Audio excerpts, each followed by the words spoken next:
आणि जळगावमध्ये ईव्हीएमच्या सुरक्षेसाठी कार्यकर्त्यांनी खडा पहारा दिल्याचं पाहायला मिळतंय।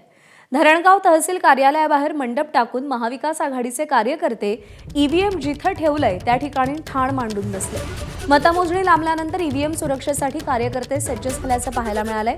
कडाक्याच्या थंडीतही मंडप टाकून आणि शेकोट्या पेटवून परिसरात कार्यकर्ते पहारा देत आहेत। दर 4 तासांनंतर कार्यकर्त्यांची ड्युटीही बदलली जाते। 2 तारखेला अचानक 2 डिसेंबरला GR काढला त्यांनी दुपारी की हे मतदान आता 21 डिसेंबरला होईल। याचा अर्थ निवडणूक आयोगाने ही हार मानलेली आहे। लोकशाहीच्या गळा फासण्याचे काम निवडणूक आयोगाने केलेलं आहे। तरी येणाऱ्या काळामध्ये ह्या मशीनमध्ये EVMमध्ये काहीतरी घोटाळा करायचा असेल प्रशासनाला, तहसील कार्यालयाचे ते EVM ठेवलेले आहे त्या ठिकाणी आम्ही रात्रदिवस सर्व नगराध्यक्ष सर्व उमेदवाराचे प्रतिनिधी असतील, उमेदवार असतील, आम्ही इथं पहारा देत आहोत। तरी निवडणूक आयोगावर आमच्या विश्वास नाही, निवडणूक आयोगाची हार मानलेली असं आम्हाला वाटतं। हा निर्णय घेतला असं। ABP माझा, उघडा डोळे बघा नीट।